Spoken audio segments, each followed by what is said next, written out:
On the eve of the First Revolution, the whole stretch of arable land within the limits of European Russia was estimated at 280 million deciantists.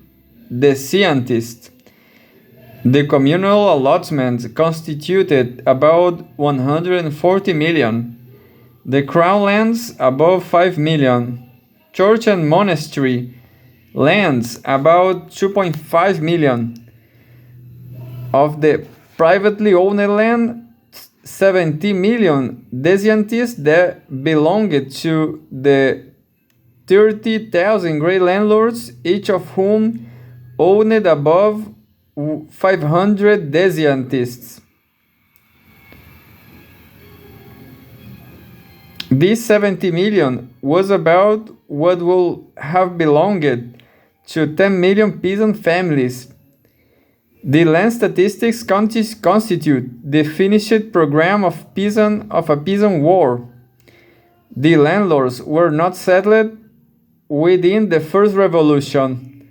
Not all the peasants rose. The movement in the country did not coincide with that in the cities.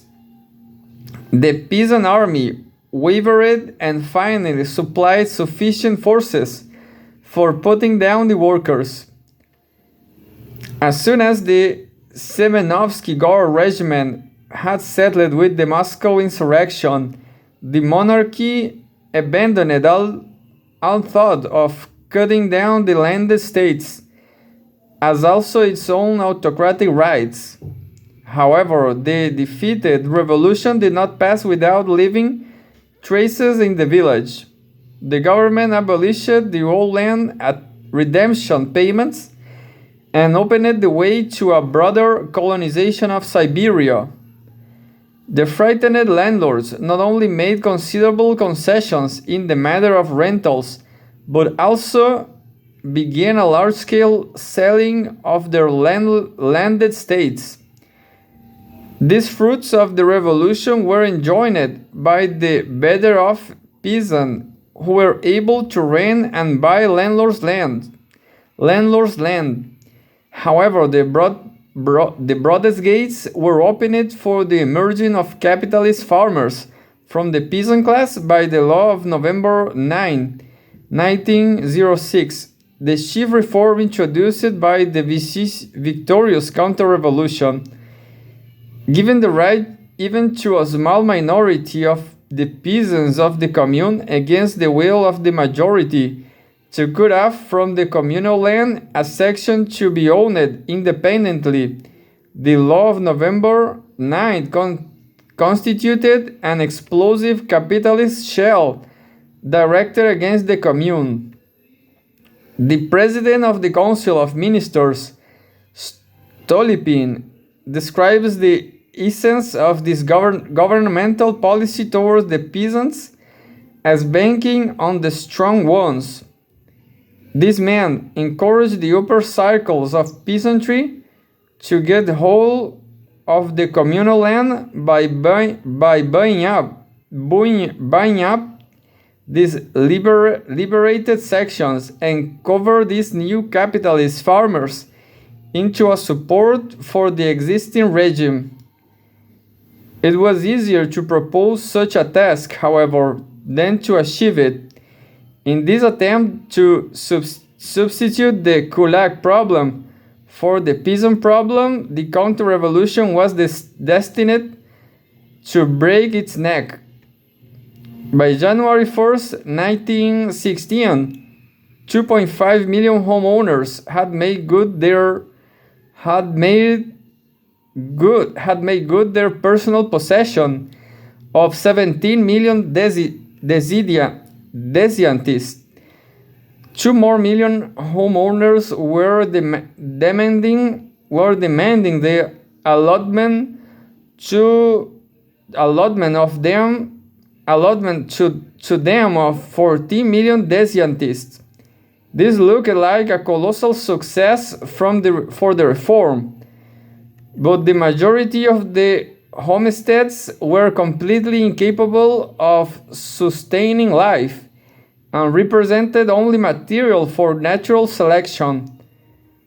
At that time, when the more backward landlords and small peasants were selling ore on a large scale, the former their estates, the latter their bits of land, there emerged in the capacity of principal purchases a new peasant bourgeoisie.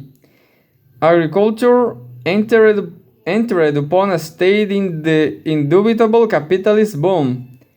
The export of agricultural products from Russia rose between 1908 and 1912 from 1 billion rubles to 1.5 billion. This meant that broad masses of the peasantry had been proletarianized, and the upper circles of the villages were throwing on the market more and more grain. To replace the compulsory communal ties of the peasantry, there developed very swiftly a voluntary cooperation, which succeeded in penetrating quite deeply into the peasant masses in the course of a few years, and immediately became a subject of liberal and democratic idealization. Real power in the cooperatives belonged, however, only to the rich peasants, whose interests in the last analysis there served. The Narodnik intelligentsia, by concentrating its chief forces in peasant cooperation, finally succeeded in shifting its love for the people onto good solid bourgeois rails. In this way was prepared, partially at least, the political bloc of the anti-capitalist party of the social revolutionaries with the cadets, the capitalist party par excellence. Liberalism, although preserving the appearance of opposition to the agrarian policy of the reaction, nevertheless looked with great hopes upon the capitalist destruction of the communes. In the country, a very powerful petty bourgeoisie is arising, wrote the liberal Prince Trubetskoy. In its whole make the essence alien-like to the ideals of the united nobility and to the socialist dreams. But this admirable medal had its other side. There was arising from the destroyed communes not only a very powerful bourgeoisie, but also its antithesis. The number of peasants selling tracts of land they could not live on had risen by the beginning of the war to 1 million, which means no less than 5 million souls added to the proletarian population. A sufficiently explosive material was also supplied by the millions of peasant paupers, to whom nothing remained but to hang on to their hungry allotments. In consequence, those contradictions kept reproducing themselves among the peasants, which has so early undermined the development of bourgeois society as a whole in Russia. The new rural bourgeoisie, which was to create a support for the old and more powerful proprietors, turned out to be a hostilely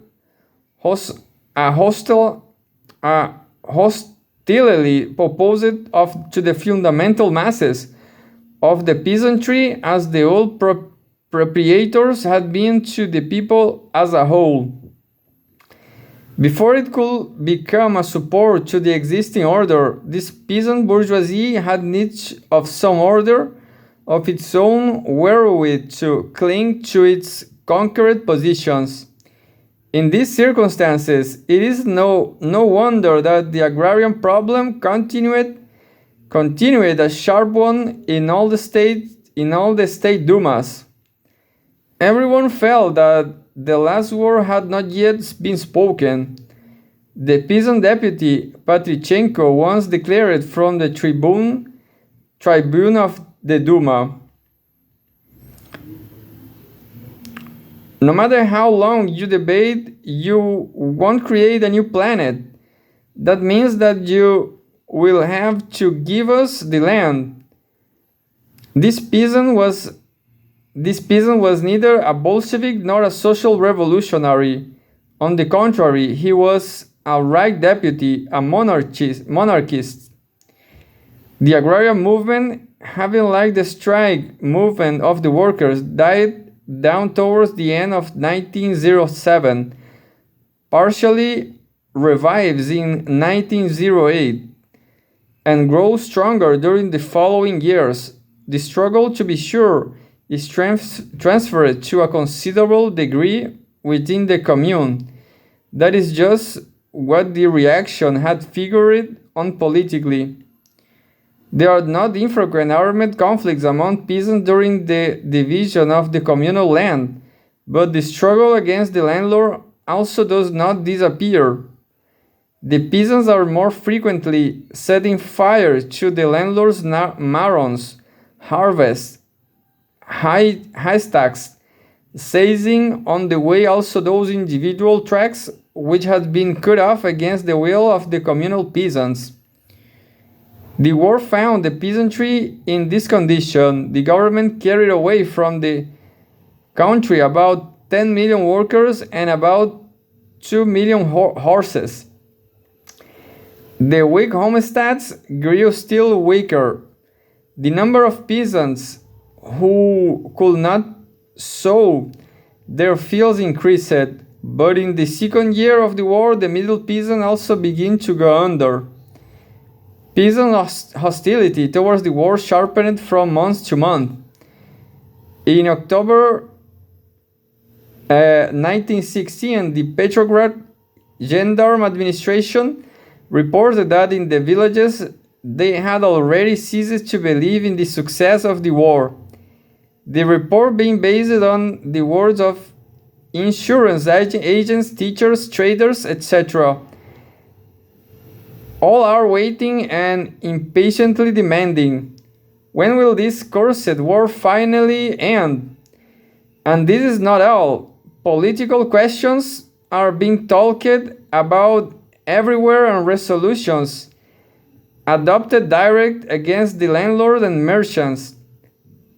Nuclei of various organizations are being formed.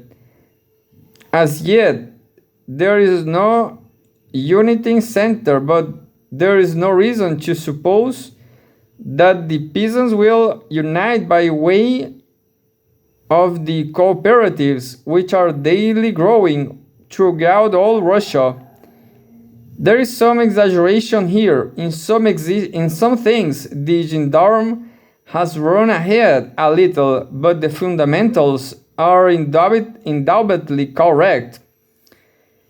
The possessing classes could not foresee that the village was going to present its bill, but they drove away these black thoughts, hoping to wriggle out of it somehow. On this theme, the inquisitive French ambassador Palioghi had a chat during the war days with the former Minister of Agriculture Krivoshein. The former Premier Kokovset, the great landlord Count Brobrinsky, the President of the State Duma Rodzianko, the great industrialist Putilov, and the other distinguished people. Here is what was unveiled before him in this conversation. In order to carry into action a radical land reform, it will require the work of a standing army of 300,000 surveyors for no less than 15 years. But during this time, the number of homesteads will increase to 30 million, and consequently all these preliminary calculations, by the time they were made, will prove invalid. To introduce a land reform thus seemed in the eyes of these landlords, officials and bankers something like squaring the circle. It is hardly necessary to say that, unlike mathematical scrupulousness, was completely alien to the peasants.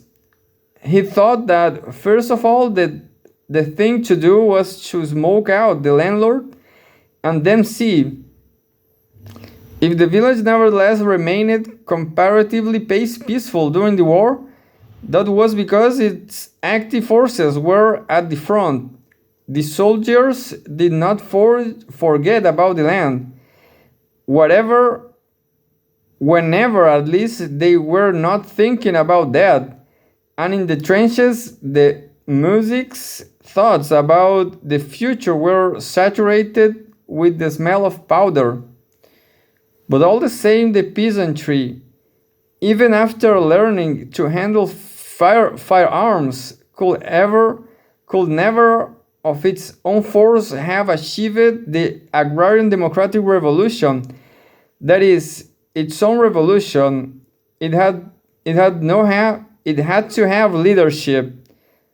For the first time in world history, the peasant was destined to find a leader in the person of the worker. In that lies the fundamental, and you may say the whole difference between the Russian Revolution and all those preceding it. In England, serfdom had disappeared in actual fact by the end of the 14th century, that is 2 centuries before it arose in Russia, and 4.5 centuries before it was abolished. The expropriation of the landed property of the peasants dragged along in England through the Reformation and 2 revolutions of the 19th century. The capitalist development, not forced from the outside, thus has sufficient time to liquidate the independent peasant long before the proletariat awoke to political life. In France, the struggle with royal absolutism, the aristocracy, and the princes of the church compelled the bourgeoisie in various of its layers and in several installments to achieve a radical agrarian revolution at the beginning of the 18th century. For long after that, an independent peasantry constituted the support of the bourgeoisie order, and in 1871 it helped the bourgeoisie put down the Paris Commune. In Germany, the bourgeoisie proved incapable of a revolutionary solution of the agrarian problem, and in 1848 betrayed the peasant to the landlords, just as Luther some 3 centuries before in the peasant wars had betrayed them to the princes. On the other hand, the German proletariat was still too weak in the middle of the 19th century to take the leadership of the peasantry. As a result, the capitalist development of Germany got sufficient time, although not so long a period as in England, to subordinate agriculture as it emerged from the uncompleted bourgeois revolution to its own interests. The peasant reform of 1861 was carried out in Russia by an aristocratic and bourgeoisie and bureaucratic monarchy under pressure of the demands of a bourgeois society, but with the bourgeoisie completely powerless politically. The character of this peasant emancipation was such that the forced capitalistic transformation of the country inevitably converted the agrarian problem into a problem of revolution. The Russian bourgeois dreamed of an agrarian evolution of the French plan, or the Danish, or the American, anything you want, only not the Russian. He neglected, however, to supply himself in good season with the French history of an American social structure. The democratic intelligentsia, notwithstanding its revolutionary push, took its stand in the decisive hour with the liberal bourgeoisie and the landlord, and not with the revolutionary village. In these circumstances, only the working class could stand at the head of the peasant revolution.